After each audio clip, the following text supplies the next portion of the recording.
Everything's bigger in Texas, and we've got a sprint weekend on our hands in F1 fantasy. So, what should we do with our teams? Let's find out.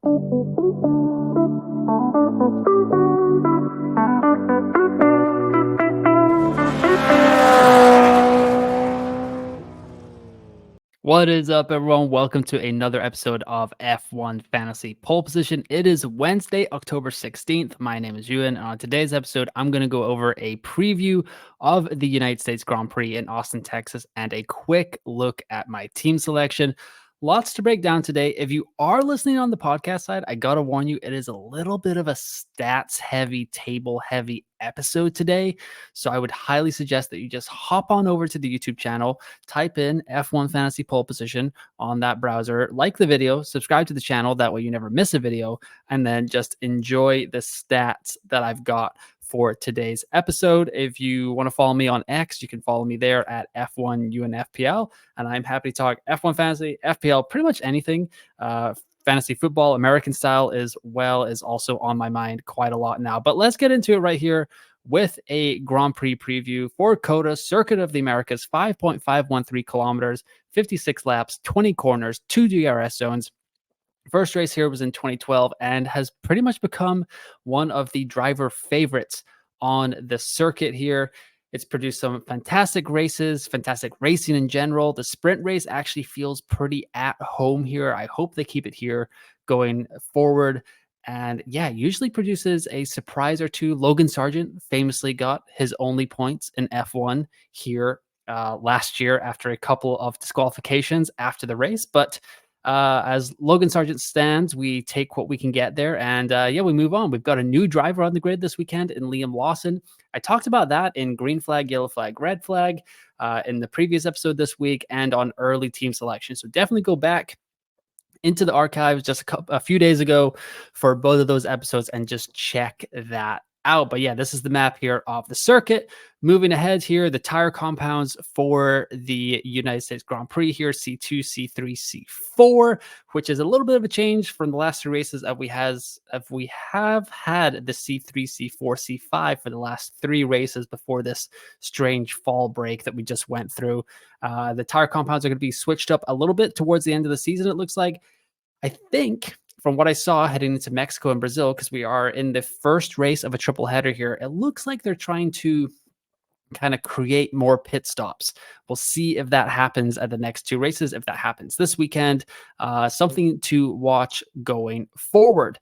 Going over to the weather here, 28 degrees on Friday, 30 degrees on Saturday, 31 degrees on Sunday. Friday and Sunday look fairly dry, but as of right now, this is a fairly early recording. I am recording this a little bit earlier than Wednesday. 58% chance of rain on Saturday. So that is something that we will have to watch as we head into the weekend.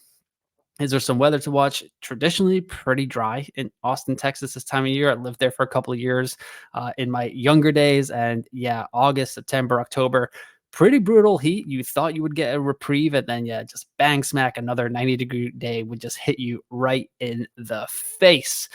So we're going over to the main focus of this week's episode. And because it is a sprint weekend in Austin, Texas, once again, I'm trying to figure out a way that we can use the sprint qualifying as like kind of a clues to figure out who is going to do well this weekend, because a lot of us have quite a big decision on our hands. Are we playing our limitless chip? Are we playing our extra DRS boost? So how is that going down? So what I've done here is I've taken the 2023 sprints coming from Qatar, United States, and Brazil, and also the first three sprints from this season. I've kind of just looked at how everyone has done. So like I said before at the top of the episode, if you're on the podcast side, I can't go through all of these numbers because it's just too much, and I don't want to list out all these numbers. But as you can see here, so from the sprint qualifying, I have then gone with the top 10 from the sprint qualifying, because that is like the free space this year in F1 Fantasy.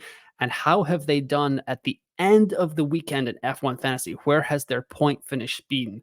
So in Qatar last season and in 2023, it was a different format. So you'll have to kind of forgive the loosey-goosey math a little bit here. But Piastri finished first in the sprint qualifying and finished the weekend second at F1 Fantasy points. Lando was second. He finished third that weekend in F1 fantasy points. And then Verstappen was third in sprint qualifying. He finished first in F1 fantasy points. For the following sprint in the United States here, we've got Verstappen qualified first in the sprint, finished first overall. Leclerc and Hamilton were 2-3 in the sprint qualifying. We all know what happened there. If you played the Limitless chip last season, you know that Leclerc and Hamilton both got disqualified after the race, 18th and 16th, respectively, for them. But Norris was fourth, and he finished second overall in the points. Sainz was sixth. He finished fourth, that kind of thing. Norris followed it up in sprint qualifying with a first place in sprint qualifying in Brazil. He was first in fantasy points. Verstappen was second in the sprint qualifying. He was second in fantasy points. Perez was third in the sprint qualifying, and he was fourth in fantasy points. So, like I said, the table here kind of tells a story that if you kind of start well, if you finish in the top 5, minus some DNFs, you do have a pretty strong outcome for the rest of the weekend. So that's the kind of the free space that we're getting with the sprint qualifying on Friday evening in Austin, Texas, that we should be able to tell quite a bit of how strong that car is going to be for the rest of the weekend. Now, moving over here to the 2024 sprint qualifying clues that I've titled it here, we've got China, Miami, and Austria. A lot has changed since these sprints. Like Austria was like all the way back in July 4th weekend, I believe. So the cars have changed a lot. Ferrari, McLaren, Mercedes have all changed a lot. Red Bull has actually gone downhill quite a bit. But if we look at it here, China, Norris was first. He finished third overall in the weekend. Verstappen was fourth in sprint qualifying, finished first. In Miami, Verstappen was first in qualifying. He finished first overall. Leclerc was second. He finished second overall in points. Perez was third in sprint qualifying. He finished third overall in the weekend. And then in Austria, Verstappen was first in sprint qualifying, finished fourth. Norris was second, finished 11th. If you remember, they crashed and they kind of cost them quite a bit on Sunday. But if they had finished 1-2, they would have been right up there as well. Piastri was third, finished second overall in fantasy points. And Russell was fourth, finished first overall in F1 fantasy points. So just kind of reiterates the point. Like, we can tell a lot from sprint qualifying who is going to have a good weekend in F1 fantasy in general. And the fact is, we don't have to lock in our lineup. So if Norris qualifies first in sprint qualifying and Piastri qualifies second, and say like Leclerc qualifies sixth, it's pretty good. Triple McLaren, extra DRS boost, go for it. That's what I would say going into Saturday's lineup lock. So I put it all together, and the sprint summary is just from the 6 races here, where you finished in the sprint qualifying and how you did average for your fantasy finish. The stars next to the numbers here indicate how many DNFs each position had on the weekend, and I did not count those scores. That's a little loosey-goosey, but it was just going to skew the numbers too much. So let me go through this. I will list this part out for the audio listeners if you manage to get through all of those number listings right there for the last 3 or 4 minutes that I just did there. So if you finished first in sprint qualifying, you averaged a second place in F1 Fantasy. Second, you were at 4.8. Third, you were at 3.8. Fourth was 3.6. 5 was 5.5. 6 was also 5.5. It was one of the only positions that did not have a DNF over the last 6 sprint races. 7th was 4.3. 8th, 9th, and 10th all kind of slid down the grid a little bit. That was filled with more back markers there. But on the left-hand side here, I've got Lewis Hamilton, who was going to have a banging weekend in COTA last year, but got disqualified on Sunday after the race for some skid block kind of, I would say, minimal, like against the rules kind of thing. Him and Charles Leclerc both got kind of done for that there. However, if you look back at Lewis's history, and I did do that, and I tweeted it out on my X account at F1UNFPL, Lewis Hamilton's F1 fantasy finishes in sprint weekends since 2023. Azerbaijan 7th, Austria 6th, Belgium 2nd, COTA 16th, Brazil 10th, China 6th, Miami 8th, Austria 5th. Not great, Bob. Not good reading for Lewis Hamilton managers, for Lewis Hamilton fans in general. He does have a DNF in there at COTA, like I was talking about. However, just in general, it seems like doesn't really get a handle on sprint weekends. Maybe he really does need those extra practice sessions to kind of fine tune the car, get it into like the Sunday race. But if he doesn't have that opportunity, it does seem to get away from him a little bit. The new format this year, sixth, eighth, and fifth in China, Miami, and Austria in the first half of the season. It has seemed to do okay for him. He's done better than he did in 2023 in general. However, just the vibes are not great. And he's only 0.2 less than Charles Leclerc and Oscar Piastri in your F1 fantasy lineups. So I would really try my hardest. I talked about this in green flag, yellow flag, red flag, which you can find right here if you want to go watch that full episode. I would red flag him, sell him, and do my best to find that 0.2 million to get up to the Monegasque driver or the Australian driver. Going over here, though, the big question this weekend, should you play the extra DRS chip? So I kind of went through the cost cap levels here and gave us all reasons that we should play the extra DRS chip. So I'll get it right out of the way here. If you have less than 124 if you're at 124.6 million cost cap or below, I do not think you should play your extra DRS boost because you can't get to kind of the magical number of the triple McLaren with Ferrari as your second constructor. So I don't think Mercedes are going to come on strong at Coda. And I just think we need to get there. So 124.7 million, if that is where your cost cap is at or above that, I believe that you should activate your extra DRS boost if you have that chip available. However, there are 4 levels of the cost cap that we can look at that you should probably play. I believe you should play your extra DRS boost. So if you're at 135.6 million or above, you should play your extra DRS boost because you can get Verstappen, Norris, Red Bull Racing, McLaren, and the triple back markers, which would be Zhou Guanyu, Valtteri Bottas, and Franco Colapinto.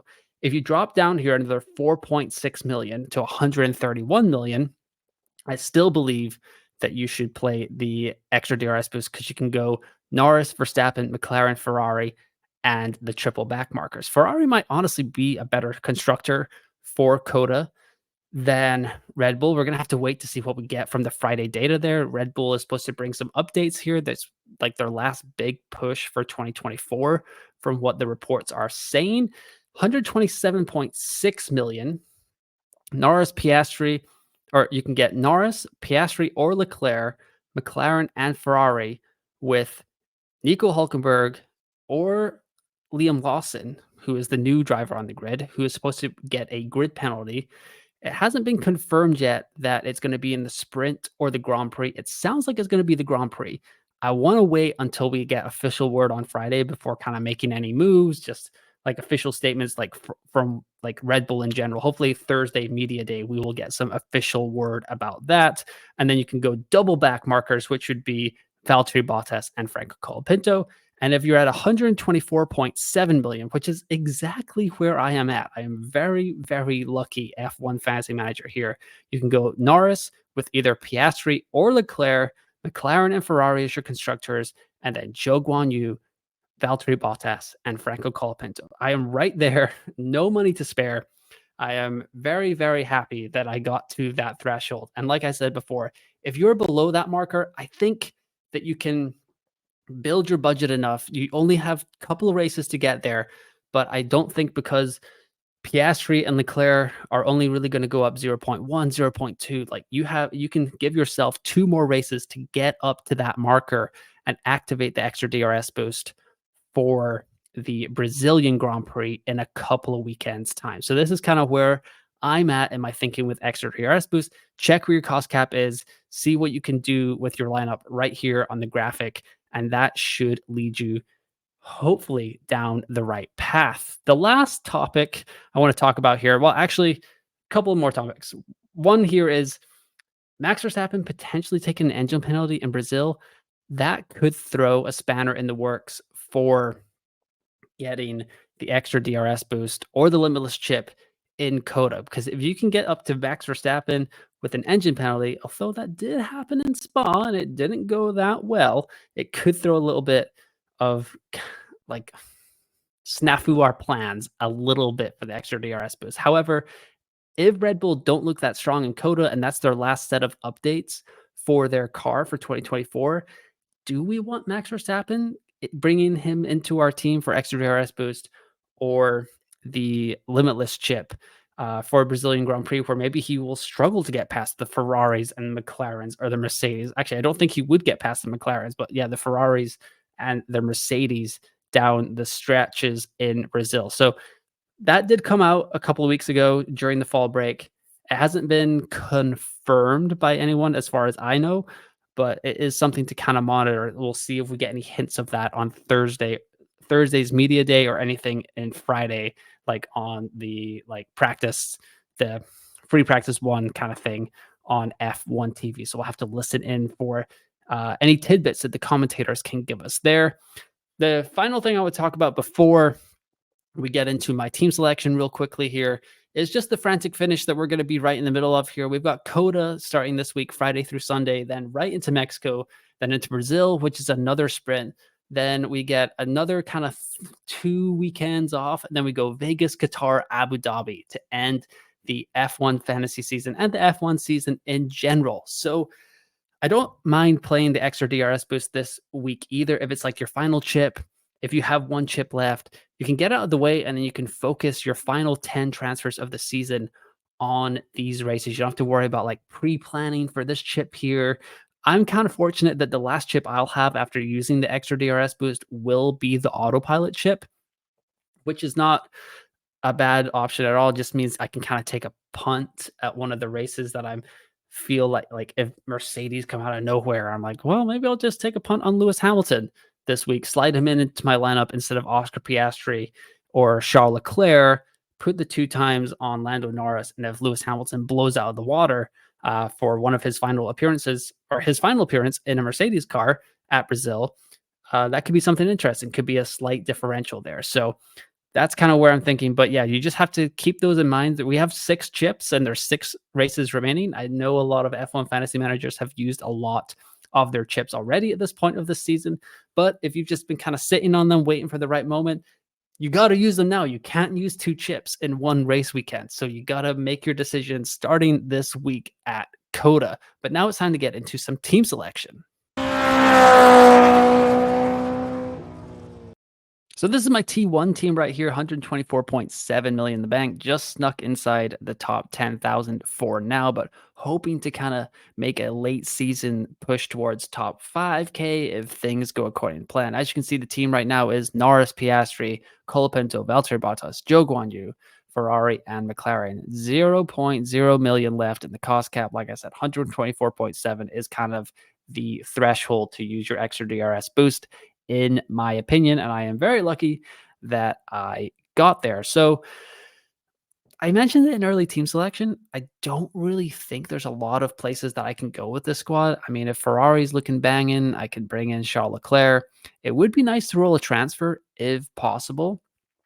Heading into Mexico, just like if Red Bull comes out of nowhere, like maybe being able to like kind of jiggle the team around ahead of the Mexico Grand Prix or even the Brazilian Grand Prix, which is another sprint weekend. If I can kind of utilize those transfers, maybe get on a team that seems like they're going to be making a late season surge as well. So not a lot I can do here, kind of just relying on the Ferrari data, seeing what we're doing there. However, there are some people that are like really keen to bring in Liam Lawson. And the way that I could do that, 124.7 million, is I can get here with like Valtteri Bottas and Zhou Guanyu, and I could get rid of Valtteri Bottas and bring in Liam Lawson here for 10.2 million. That would give me 0.5 million in the bank should anything drastic happen.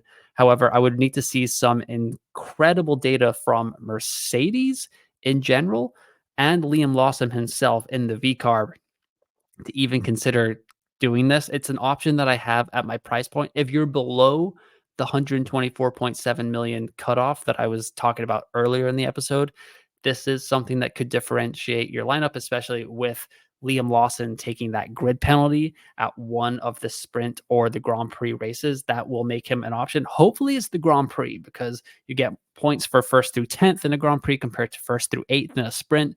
And it's just like more opportunities, pit stops, overtakes, positions gained, people DNF a little bit more in the Grand Prix compared to the sprint, taking more risks, that kind of thing. So that could push Liam Lawson up in a potential like $1 million price rise. And especially if you are below that route or below the cutoff that I was talking about, and you need to build budget ahead of Brazil or Qatar for the sprints that weekend so you can get a optimal extra DRS boost squad together. Liam Lawson is a great bet. He could easily rise up, could easily get driver of the day if he impresses as well. Those 10 extra points for a C tier driver are going to boost way, way, way up the rankings, especially if we get a couple of DNFs in Coda. However, just for this squad, I think unless we see something insane from Friday's data or the sprint qualifying in general, it will probably just come down to Oscar Piastri versus Charles Leclerc. And I could be looking at burning a transfer and just having 3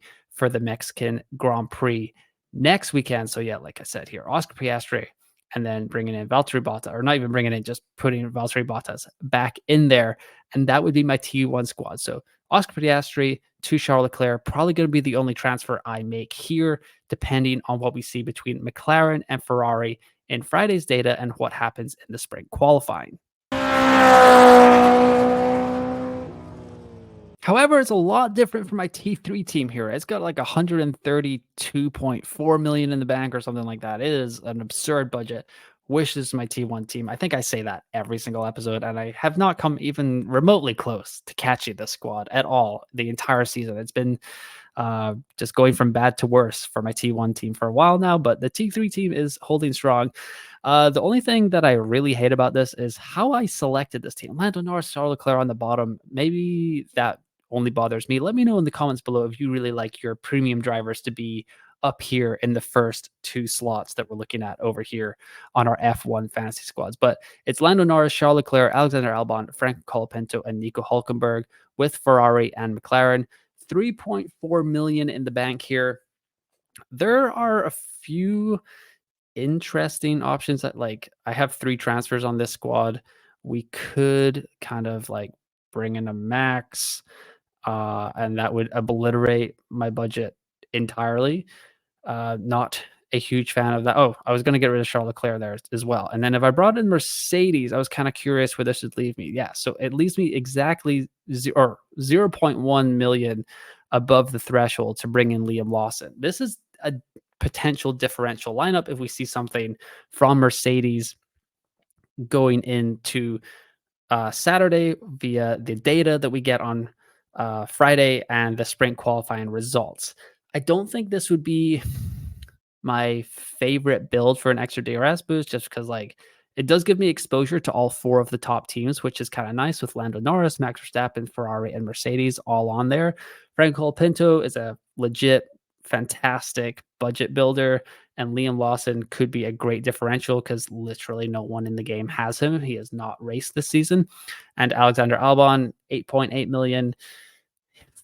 A grid leading 4 DNFs. The vibes are a little bit off for the tie driver there. It feels like Franco Pinto has put a little bit of pressure on Albon that he hasn't felt for 3 or 4 seasons at this point in Williams, and especially with Carlos Sainz coming into the garage next season. I think Albon will want to kind of put Singapore behind him and get back on the attack heading into the final 6 races of the season. The other option that I could go with here is just getting my team back to where it was with Ferrari and McLaren. I really the kind of structure of the team here bugs me quite a lot, but 14.1 million left. So I can pretty much have my pick of any C tier driver bar Lance Stroll here. So if Haas is looking good, if they're bringing some updates, it's pretty much their home race. I know there's 3 races in America now, but Haas usually brings something to the United States Grand Prix in Austin, Texas. So I could get Hulkenberg in there like I had before, and that wouldn't really, like, that doesn't really change all that much.